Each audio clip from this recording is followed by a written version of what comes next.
दोस्तों देखिए, ये जो सामने तस्वीर आप देख पा रहे हैं, commander Abdul Hamid PVC 4 grenadiers के कमांडर रहते हैं इस कंपनी के। और इस किताब की बात किया जाए सर, तो ये किताब है आपकी जो है कि रेनबो 8 की है। और इस किताब से हम लोग अध्ययन कर लेते हैं कि क्या कुछ है। इस पार्ट में मैं आपको पूरा इसका अर्थ बताऊंगा। तो सर, बीर अब्दुल हमीद जी की बात हो रही थी। लेसन नंबर 7 है और ये रेनबो का है। आप देख सकते हैं रेनबो जो क्लास 8th में पढ़ाई जा रही है यूपी बोर्ड में।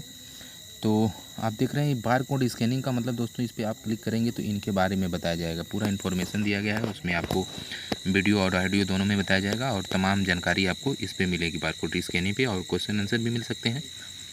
आप लोग करके एक बार सर्च मार के देख लीजिए और देखेंगे कैसे, इसके बारे में आपको जानकारी दे देना चाहता हूँ। इसे देखने का तरीका है सर, गूगल पे आप देखते होंगे, गूगल कैमरा लगा रहता है लेंस, तो उस पर आप जाएंगे तो वहाँ पे आपको ये सारी चीज़ें मिल जाएंगी। ठीक है सर। अच्छा, बीर अब्दुल हमीद, बीर अब्दुल हामिद, इसको इंग्लिश में हामिद पढ़ेंगे, उस तरह आप हिंदी में हमीद ही पढ़ेंगे। समझ में आई बात? अच्छा, लिखा है this is the story of a brave soldier named Abdul Hamid. This is the story, यह कहानी, ब्रेव मतलब बहादुर, सोल्जर मतलब सिपाही होता, नेम्ड माने नाम, अब्दुल हमीद का। This is the story of a brave soldier named Abdul Hamid, यह कहानी ब्रेव सिपाही जिसका नाम था अब्दुल हमीद जी की कहानी। इसको कई प्रकार से हम लोग कह देते हैं। दिस इज़ द स्टोरी, यह कहानी है ऑफ की, ब्रेव माने बहादुर, सोल्जर सिपाही, नेम्ड अब्दुल हामिद जिनका नाम अब्दुल हामिद था। तो ही वाज अ कंपनी, देखिए he was a company quarter master हवलदार, हविलदार लिखा है, इन द इंडियन आर्मी। वह थे कंपनी क्वार्टर मास्टर, कंपनी मतलब कंपनी का नाम ही है, क्वार्टर मास्टर में हवलदार थे इंडियन आर्मी में। He was very brave soldier, अब देखिए यहाँ पे देखिए दिया he was very brave soldier, he was very brave soldier, वह बहुत बहादुर सिपाही थे। ही माने वह, फाट मान लड़े, in the 1965 war between India and Pakistan, वह भारत और पाकिस्तान के बीच हुए युद्ध में 1965 में लड़े। तो आप अगर अलग अलग इसे देखना चाहें देख सकते हैं। फाट मान अब्दुल, आगे देखेंगे, Abdul Hamid was born in Dhamupur village of Ghazipur district in Uttar Pradesh on 1 July 1933 in a Muslim family to Sakina Begum and Mohammad Usman. Abdul Hamid का जन्म धामूपुर विलेज गांव में गाजीपुर डिस्ट्रिक्ट उत्तर प्रदेश में 1 जुलाई 1933 को मुस्लिम परिवार में हुआ था। उनकी माता का नाम सकीना बेगम और मोहम्मद उस्मान उनके पिताजी का नाम था। आगे, would you like to know how he become the hero of the 1965 war between India and Pakistan. Would you like to know, क्या तुम जानना पसंद करोगे या आप क्या जानना पसंद करेंगे कि how he become the hero of the 1965 war between India and Pakistan. कि हाउ माने कैसे, ही माने वह, बिकम माने प्रसिद्ध हो गए, यार बिकम माने हो गए, द हीरो ऑफ द 1965 यानी 1965 के युद्ध के कैसे वह हीरो हो गए, जो वाज था बिटवीन इंडिया एंड पाकिस्तान, जो भारत और पाकिस्तान के बीच युद्ध चल रहा था। इसका एक सटीक अर्थ देखेंगे कि would you like to know, क्या आप जानना पसंद करेंगे, हाउ ही, कि वह कैसे प्रसिद्ध हो गए भारत और पाकिस्तान के बीच में 1965 की लड़ाई में। आगे, it was the early morning of 10th सितंबर 1965 और it was the early morning, यह तड़के सुबह 10 सितंबर 1965 की बात है। India was fighting against, against माने खिलाफ या उनके सामने पाकिस्तान। तो 10 सितंबर 1965 में इंडिया जो है लड़ रही थी पाकिस्तान के खिलाफ।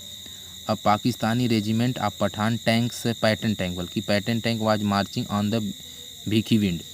इसका मतलब है एक पाकिस्तानी रेजिमेंट, एक पाकिस्तानी रेजिमेंट का Patton tank, Patton tank, was माने था, मार्चिंग माने मार्चिंग कर रहा था, मतलब आ रहा था, on the Bhikhi wind, Bhikhi wind की तरफ आ रहा था। ठीक है, अमृतसर रोड पे जो पड़ता है, अमृतसर पंजाब में पड़ता है, पंजाब का एक प्रमुख शहर है।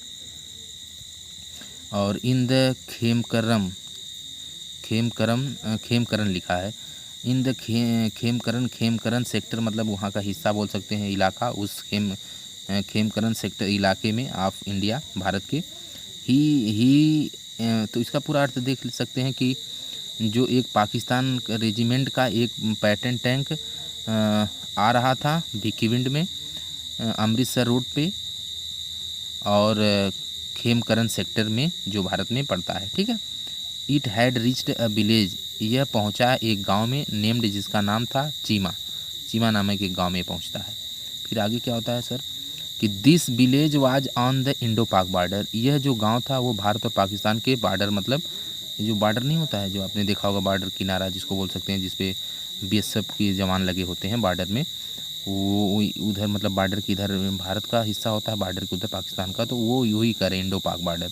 इंडो मतलब इंडिया, पाक माने पाकिस्तान का नाम है, तो वही शॉर्ट फॉर्म में लिखा गया है। This village was on the Indo पाक बॉर्डर, यह जो गांव था वह भारत और पाकिस्तान के बॉर्डर पे था, बॉर्डर कह सकते हैं। इन दिस बॉर्डर पिक्चर भी बनी है सनी देओल साहब के, आपने देखा होगा। इन दिस सेक्टर, इस एरिया में या इस सेक्टर में, द बैटल मतलब युद्ध, द बैटल हैड, युद्ध जो है, बीन गोइंग ऑन मतलब चल रहा था, ऑन सिंस मतलब सितंबर 6 तारीख से ही युद्ध चल रहा था हेयर यहाँ। हवलदार अब्दुल हामिद, हवलदार जो अब्दुल हमीद थे, एंड द अदर, और दूसरे जो सिपाही थे, सोल्जर्स जो सिपाही थे, आप four grenadier company, four grenadier company, जो चार ग्रेनेडियर कंपनी के थे, उसका नाम ही था चार grenadier company, were waiting to face the Pakistani army, वह पाकिस्तानी आर्मी को उससे लड़ने के लिए प्रतीक्षा कर रहे थे, ठीक ना। ब्रेव बहादुर Abdul Hamid was sitting in a jeep, बहादुर अब्दुल हमीद जो है सिटिंग मतलब बैठे थे, इन अ जीप, एक जीप में बैठे हुए थे। ही हैड स्पेशल गन, उनके पास एक विशेष बंदूक थी। The Patton tank of the Pakistani army were not very far from him, the pattern tanks, जो पैटर्न टैंक था ऑफ द पाकिस्तानी आर्मी का, were not very far from him, उनसे ज़्यादा दूर नहीं था। He could hit the tank with his guns, he could hit, could माने सकते थे, ही कुड हिट, वह मतलब ही कुड हिट, वह उसे मार सकते थे या हिट कर सकते थे टैंक को, विथ हिज गन, अपने बंदूक से, इफ़ अगर, ही वांटेड टू, अगर वह चाहते तो। ही वाज ए गुड शॉट, वह एक अच्छे निशानेबाज थे, शॉट माने निशानाबाज यहाँ पे हम कहेंगे, शॉट माने उसे मारने वाला होता है।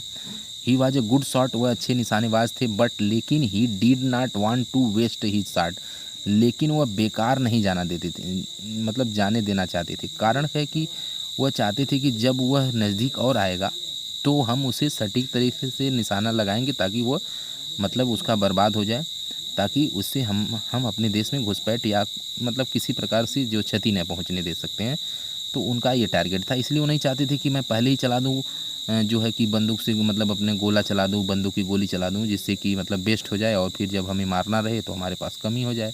क्योंकि आगे की कहानी में आपको मिलेगा कि बहुत ज़्यादा टैंक इन्हें उड़ाते हैं। He wanted to hit the tank with each of each shot, हाँ देखिए वही बात आ गई सामने, कह रहे हैं कि ही, वह, वांटेड माने चाहते थे, टू हिट मतलब हिट करना, द टैंक माने टैंक को, with each of his shot, कि प्रत्येक शॉट से वह हिट करके उसे समाप्त करना चाहते थे। यही बात है इसमें भी है। The Pakistani tank were very, जो पाकिस्तान का टैंक था were very, sorry, the Pakistani tank, जो पाकिस्तान का टैंक था, वर माने थे, बेरी माने बहुत, पावरफुल माने शक्तिशाली, एंड डेंजरस, शक्तिशाली और ख़तरनाक थे। दे वर अप्रोचिंग, वर माने थे, अप्रोचिंग माने आते हुए, नियरर एंड नियरर, पास और पास, तो they were approaching nearer and nearer, वे पास और पास आते, देखिए वे पास और पास आते गए, आ रहे थे कह सकते हैं, थे है वर है थे कहेंगे। They were approaching nearer and nearer, वे पास और पास आते थे, आते गए थे मतलब आ रहे थे, या आप ऐसे कहेंगे they were approaching nearer and nearer, वे पास और पास आ रहे थे, ठीक। आगे देवर, देवर माने वे, देवर फायरिंग कंटिन्यूसली, देवर वे लगातार फायरिंग कर रहे थे, मतलब कौन, अब्दुल हमीद साहब कर रहे थे, यहाँ पे इनकी तस्वीर है।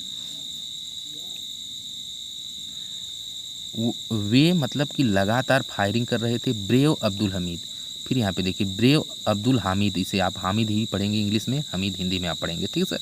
तो brave Abdul Hamid marched forward, वीर अब्दुल हमीद मार्च्ड माने आगे, फॉरवर्ड माने आगे बढ़ना, मार्च माने मतलब साधा, वे आगे बढ़े, मतलब वे आगे बढ़े, वे आगे बढ़े, मार्च्ड का यहाँ पे हम देख रहे थे। ब्रेव माने बहादुर अब्दुल हमीद मार्च्ड फॉरवर्ड मतलब आगे बढ़ना, मार्च्ड मतलब आगे बढ़ना, मतलब आगे बढ़ाना होता है, इसका मतलब एक ही होता है, फॉरवर्ड मतलब होता है आगे बढ़ा। या आगे बढ़ाए, मार्च्ड मतलब भी आगे बढ़ना होता है। तो अब्दुल हमीद मार्च्ड फॉरवर्ड, अब्दुल हमीद आगे बढ़े, उसे बढ़ाया मतलब अपनी जीप को बढ़ाया। ही सा, एक मिनट कैमरा थोड़ा सा सही करिए, साफ नहीं दिख रहा मुझे लग रहा है ऐसा। देखिए यहाँ पे दिया है कि ही सा अ साफ नहीं दिखा यार, एक मिनट जस्ट मिनट। ही सा अ पाकिस्तानी टैंक, उन्होंने एक पाकिस्तानी टैंक को देखा। ही टर्न्ड, वे मुड़े, हिज गन, अपनी बंदूक के साथ, एंड फायर्ड अ शॉट, और उन्होंने एक शॉट को मतलब कि एक निशाना छोड़ा या फायर किया उन्होंने। द टैंक काट फायर, वो टैंक पे जाके गिरता है। द टैंक काट माने फायर माने जला, काट माने मतलब आग लग पकड़ लेना, काट फायर मतलब आग पकड़ लेना। द टैंक काट फायर, टैंक में आग लग गई। एंड और वेंट अप इन फ्लेम्स, और वो फ्लेम माने वो मतलब धुआं, मतलब आग का गोला कह सकते हैं। एंड और वेंट अप इन फ्लेम, वो आग के गोले के रूप में बन गया, यानी धू धू करके जलने लगा। तो और आगे की बात है कि आल यानी सभी, द सोल्जर मतलब सिपाही, आप अब्दुल हमीद कंपनी, अब्दुल हमीद कंपनी का मतलब कंपनी नहीं होता, कंपनी मतलब साथी हो कह सकते हैं, इसमें कंपनी का मतलब साथी होगा। तो आल द सोल्जर सभी सिपाही, आप अब्दुल हमीद जी के जो साथी थे, वर वेरी हैप्पी बहुत खुश थे। क्यों खुश थे इसमें आप लोग जान ही रहे हैं, क्योंकि सडनली अचानक ही सा अनदर टैंक, अचानक उन्होंने एक दूसरा टैंक देखा। ही फायर्ड अ शॉट अगेन, उन्होंने दोबारा फायर किया। एंड और इट आल्सो ब्रस्ट, यह भी ब्रस्ट माने जल गया, इनटू माने में, फ्लेम माने आग के गोले के रूप में ये भी मतलब तब्दील हो गया। 4 मोर टैंक्स वर सीन, 4 और टैंक देखे गए थे। द पाकिस्तानी क्या लिखा है, द पाकिस्तानी वांटेड माने चाहते थे, टू अटैक आक्रमण करना चाहते थे, अब्दुल हमीद के कंपनी मतलब उनके लोगों के ऊपर, मतलब उनके साथियों के ऊपर, एंड किल्ड हिम, और उन्हें मारना चाहते थे। He was their biggest enemy. अब यहाँ से एक बार पुनः देखिए, द पाकिस्तानी वांटेड चाहते थे, टू अटैक आक्रमण करना चाहते थे, अब्दुल हमीद के company, and kill him, Abdul Hamid के कंपनी यानी साथियों के, और अब्दुल हमीद को, एंड किल हिम, और उन्हें मारना चाहते थे। He was their biggest enemy, क्योंकि वे उनके सबसे बड़े शत्रु या दुश्मन थे। They turn the gun, way gun को मुड़ाए, आप देयर टैंक्स, उनकी टैंक की तरफ, टुवार्ड मतलब की ओर, हिम माने उनके, बिफोर दे कुड फायर, इससे पहले कि वो उनको मतलब फायर करते, यानी पाकिस्तानी लोग इससे पहले कि फायर करते, Abdul Hamid hit the third tank too, Abdul Hamid ने तीसरे टैंक को भी उड़ा दिया। एंड और देखिए कितने बहादुर व्यक्ति थे। एंड और देयर इट वेंट, यहाँ से देखिए एंड माने और, देयर इट वेंट ये भी उसी के रूप में चला गया, मतलब ये भी जलने लगा। इट हैड काट फायर, इसने भी आग पकड़ ली और ये भी धू धू करके जलने लगा। फ्लेम माने मतलब इससे जो धुआं निकल रहे थे, जो इसके वो कहते हैं ना धू धू करके जलना। फ्लेम और राइजिंग हाई मतलब ऊपर, अप इनटू द स्काई, जो इसके राइजिंग जो थे, जो इससे निकलते हुए जो धुएं थे, वो अप इनटू द स्काई, आसमान में उड़ रहे थे, आसमान में जा रहे थे। बट अलास, लेकिन अचानक, अल्लाह माने अचानक, या लोग सांपों को देखते हैं, ये एक्सप्लेनेशन का ये पार्ट्स ऑफ स्पीच में आप लोग एक्सप्लेनेशन नहीं पढ़े होंगे, जैसे noun pronoun, verb, adjective, preposition, conjunction, interjection. तो ये इंटरजेक्शन वाला है। इंटरजेक्शन माने जिसमें विस्मयादि बोधक, यानी बट, लेकिन, ला, ओ, नहीं लोग कहते हैं ओ क्या हो गया, वही चीज़ है इसमें। आगे देखिए क्या होता है। One shell of the enemy hit his jeep, one shell उसमें से एक दुश्मन हिट इन जीप, उनके जीप को हिट किया यानी टारगेट किया, यानी उनके जीप पे कुछ गोला वगैरह फेंकता है। The brave hero fell down, वह बहादुर हीरो जो था नीचे गिर गए, या फेल डाउन, हाँ नीचे गिर गए। ही वाज डीपली, वह अंदर से, वंड्रेड मतलब वो घायल हो गए। Yet he did not lose heart, लेकिन वह अपने दिल को नहीं खोए, अपने हृदय को नहीं खोए, या वे अभी तक हार नहीं माने थे अपने दिल से। ही ऑर्डर्ड हिज सोल्जर, उन्होंने अपनी सिपाहियों को आदेश दिया। सोल्जर माने सिपाही, ऑर्डर माने आदेश देना। ही ऑर्डर्ड हिज सोल्जर, उन्होंने अपने सिपाहियों को आदेश दिया। मूव फॉरवर्ड आगे बढ़ो, मूव फॉरवर्ड मतलब आगे बढ़ो, एंड और फाइट ऑन मतलब फाइट को जारी रखो, फाइट ऑन ये देखिए फ्रेजल वर्ब है, फाइट ऑन जारी रखो। दे ओबेड हिज ऑर्डर उन्होंने आज्ञा दी अपने सिपाहियों को, ऑर्डर माने आदेश दिया, ओबेड माने मतलब आज्ञा का पालन करने के लिए उन्होंने आदेश दिया, एंड फाइट ब्रेवली और उन्होंने कहा कि बहादुरता के साथ लड़ो, बहादुर के साथ में, ब्रेवली माने बहादुर के साथ में, पार्ट माने लड़ो या लड़ें। सम मोर टैंक्स और सम माने कुछ, कुछ मोर माने अधिक, कुछ और टैंक ऑफ द इनमी दुश्मन के टैंक को वह डिस्ट्रॉयड, डिस्ट्रॉयड माने नष्ट किया गया, खराब किया गया, खराब कर दिए थे वही जो इनके जो बचे हुए सिपाही थे अब्दुल हमीद जी के। द पाकिस्तानी सोल्जर पाकिस्तानी सिपाही गाट अफ्रेड भयभीत हो गए, एंड फ्लेड और भाग गए, फ्लेड माने भाग गए। दिस ब्रेव और वहाँ पे भारत की जीत होती है। द ब्रेव सोल्जर बहादुर, द ब्रेव सोल्जर बहादुर सिपाही of the Indian army, Indian army का डाइड फॉर हिज कंट्री अपने देश के लिए शहीद हो गए। ही वाज अवार्डेड उन्हें सम्मानित किया गया था। द परमवीर चक्र से इन्हें नवाजा गया था। पोस्टह्यूमसली माने मतलब कि पोस्टह्यूमसली का मतलब होता मरणोपरांत, ठीक सर, मरणोपरांत इन्हें परमवीर चक्र से नवाजा गया था या दिया गया था, प्रदान किया गया था। किसे? इनकी वाइफ को दिया गया था। ही विल ऑलवेज वे हमेशा बी रिवेयर्ड मतलब श्रद्धेय हैं या सम्मानित किए जाते हैं, याद किए जाते हैं या पूजनीय है, यहाँ से पूजनीय रखेंगे। He will always be revered वह हमेशा पूजनीय है, एंड और रिमेंबर्ड याद किए जाते हैं by the people of our country हमारे देश के लोगों के द्वारा। एज द ब्रेवेस्ट हीरो वह बहादुर सिपाही रहे या ब्रेवेस्ट हीरो रहे आप के 1965 यानी 1965 वार लड़ाई में अगेंस्ट माने खिलाफ जो चल रहा था पाकिस्तान के। हिज विलेज उनके गांव हैज़ बीन नेम्ड हामिद धाम उनका गांव का जो नाम भी उन्हीं के ऊपर हामिद धाम के रूप में पड़ गया, आफ्टर हिज नेम उनके नाम के साथ में उनका नाम भी उनका पड़ गया था हामिद नाम। तो ये कहानी थी बीर अब्दुल हमीद जी की, जो बहुत ही ब्रेव सिपाही थे हमारे भारत देश के। और इंडिया और पाकिस्तान के बीच जब वर्ल्ड चल रहा था, वार चल रहा था, लड़ाई चल रही थी, तो उसमें यह शहीद हुए थे। कारण है कि लड़ते हुए इन्होंने पाकिस्तानी 3 टैंकों को तोड़ा था। पैटर्न टैंक, पैटर्न टैंक कैसे होते हैं आप लोग सर्च मार के देख लीजिए गूगल वगैरह पे, और वो उसमें घड़ारी नुमा होती है और वो चलते हैं, उस ऊपर लगता है। चलिए मैं इस वीडियो के लास्ट में उसे भी मैं जोड़ दूंगा, आप लोग पैटर्न टैंक का दर्शन कर लीजिएगा। तो मिलते हैं नेक्स्ट वीडियो में, तब तक के लिए जय हिंद सर।